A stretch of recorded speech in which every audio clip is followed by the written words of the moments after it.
आता तुम्हीही आमचे आवडते टॉयज ऑर्डर करू शकता www.puntoonkids.com वरून.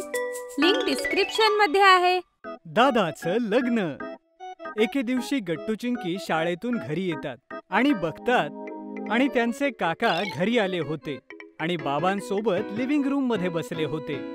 गट्टू चिंकी धावतच जाऊन त्यांना मिठी मारतात. अरे काका, तू कधी आलास? तुला बघून मला खूप आनंद झाला. हो, मलाही काका. तुझ्यासोबत गोलू दादा नाही आला का? नाही गट्टू चिंकी, आज तुमचा लाडका गोलू दादा नाही आला, पण मी त्याची लग्नपत्रिका घेऊन आलोय. गट्टू चिंकीला प्रचंड आनंद होतो आणि ते सोबतच म्हणतात, गोलू दादाच्या लग्नाची पत्रिका. गट्टू आणि चिंकीला एवढं खुश झालेलं बघून बाबा आणि काका हसू लागतात. तेवढ्यात तिथे आई चहा आणि स्नॅक्स घेऊन येते. हो गट्टू चिंकी, आपण सगळे जाणार आहे गोलू दादाच्या लग्नाला, पण आधी तुम्ही दोघे जण लवकर जा आणि हात पाय धुवून कपडे बदला. गट्टू चिंकी हातपाय धुवून कपडे बदलून येतात आणि मग सगळे एकत्र बसून स्नॅक्स खातात. थोड्याच वेळात काका जाऊ लागतात. काका, तू इतक्या लवकर का जातोयस? बेटा, मला लग्नाची भरपूर तयारी करायची आहे, म्हणून मी निघतो. तुम्ही पण तयारी करा.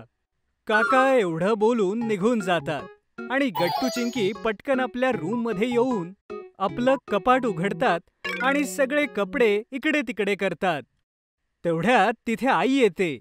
अरे गट्टू चिंकी, तुम्ही हे काय करताय आणि कपडे इकडे तिकडे का फेकताय? आई, ती माझी निळी शेरवानी कुठे गेली? मला मिळत नाहीये. आता मी गोलू दादाच्या लग्नात काय घालू?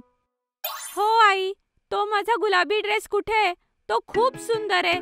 मला लग्नात तोच घालायचा आहे, तेही पिंक हेअर बँड बरोबर. अरे गट्टू चिंकी, अजून लग्नाला खूप वेळ आहे.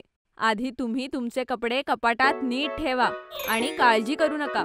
मी लग्नाच्या आधीच तुमचे कपडे काढून ड्रायक्लीन करून तुम्हाला देईन, ठीक आहे? ठीक आहे आई, आम्ही हे कपडे आता नीट ठेवतो. गट्टू चिंकी आतुरतेनं लग्नाच्या दिवसाची वाट पाहू लागतात आणि पाहता पाहता तोही दिवस उजाडतो. लग्नाच्या दिवशी गट्टू आणि चिंकी आईबाबांसोबत छान तयार होऊन काकांच्या घरी पोहोचतात. गोलू दादाला बघताच ते धावतच जाऊन त्याला मिठी मारतात. गोलू दादा, बघ, आम्ही आलो. आज तुझ्या लग्नात खूप मजा येणार आहे. हो गोलू दादा, तुला लग्नासाठी कॉंग्रॅच्युलेशन्स. हो दादा, कॉंग्रॅच्युलेशन. थँक्यू गट्टू चिंकी. तुम्हाला माहितीये, मी तुमच्या दोघांचीच वाट पाहत होतो आणि जेव्हा वरात निघेल ना, तेव्हा सगळ्यांच्या पुढे जाऊन डान्स करायचा आहे. ओके गट्टू चिंकी? ओके गोलू दादा, नक्कीच. तेवढ्यात पाठीमागून काका येतात. आणि हो गट्टू चिंकी, तुम्हाला तुमच्या गोलू दादाचे बूट चोरण्यापासूनही वाचवायचे, कळलं का? हो काका, आम्हाला नीट कळलंय. सगळेजण हे ऐकून हसू लागतात. थोड्याच वेळात वरात निघू लागते आणि गट्टू चिंकी सगळ्यात पुढे जाऊन डान्स करू लागतात. त्यांना पाहून आई बाबा आणि काकू काका सुद्धा खूप नाचतात. थोड्याच वेळात वरात लग्नाच्या मंडपात पोहोचते. जसं लग्नाची सुरुवात होते, गट्टू आणि चिंकी गोलू दादाच्या पाठीमागे जाऊन बसतात आणि बूट सांभाळून अगदी आपल्या जवळ ठेवतात. मुलींकडच्या दोघी मीरा आणि शिवी या बूट चोरणार होत्या. गट्टू ऐक, असं करून काहीच उपयोग नाही. आपल्याला काहीतरी वेगळं करावं लागेल, म्हणजे आपण गोलू दादाचे शूज वाचवू शकतो. तू माझ्यासोबत वॉशरूमला चल. चिंकी, हे शूज इथे ठेवून वॉशरूमला कसं? चल रे गट्टू, मग मी तुला सगळं सांगते. गट्टू चिंकी सोबत वॉशरूम पर्यंत जातो आणि बूट तिथेच ठेवून जातात. चिंकी, आपण इथे का आलोय? अशाने तर मीरा आणि शिवी आरामात बूट चोरतील.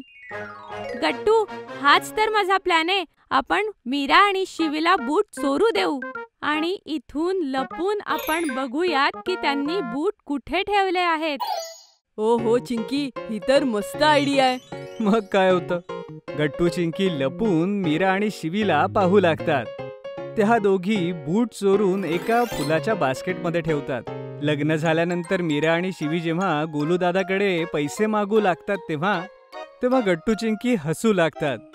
अरे गट्टू चिंकी, तुम्ही हसताय काय? तुम्हाला माझे बूट चोरी होण्यापासून वाचवायचे होते ना.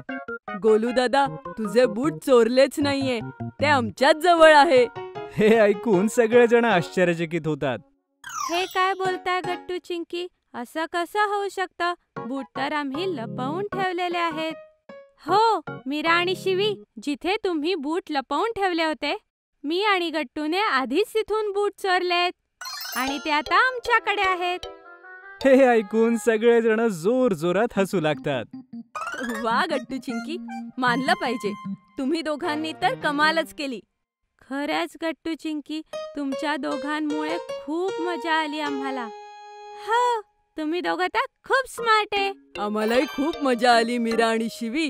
बूट चोरण्याची मजा आणि लग्न झाल्यानंतर सगळेजण जेव्हा आपापल्या घरी जाऊ लागतात तेव्हा गट्टू चिंकीचं लक्ष खाण्याच्या स्टॉल्सकडे जातं. गोलू दादा, अजूनही खूप जेवण उरलंय, त्याचं काय करायचं? आता सध्या तरी हे जेवण आपल्या घरीच जाणार आहे गट्टू चिंकी, पण नंतर हे कदाचित फेकलंच जाईल. गोलू दादा, त्यापेक्षा आपण जर हे लोकांना वाटलं तर? आमच्या बाईंनी आम्हाला सांगितलं होतं की लग्न आणि पार्टीमध्ये जे जेवण उरतं, आपण ते अशा लोकांना वाटलं पाहिजे की ज्यांना त्याची खरंच गरज आहे. बरोबर बोललीस चिंकी. मग हे खाणं जे आपल्या मागे गरजू लोक राहतात त्यांच्यामध्ये आपण वाटून देऊयात. तुम्ही दोघं माझ्यासोबत याल? हो दादा, नक्कीच. असं करण्याने आपल्याला खूप आनंद होईल. हो दादा, मी पण येईन. दुसऱ्या दिवशी गट्टू चिंकी गोलूदादा सोबत जाऊन ते जेवण गरजू लोकांमध्ये वाटतात आणि अशा प्रकारे गट्टू चिंकी आपल्या गोलूदादाचं लग्न एन्जॉय करतात. जर तुम्हाला आमचे व्हिडिओ आवडत असतील तर लाईक करा, कमेंट करा आणि सबस्क्राईब करा.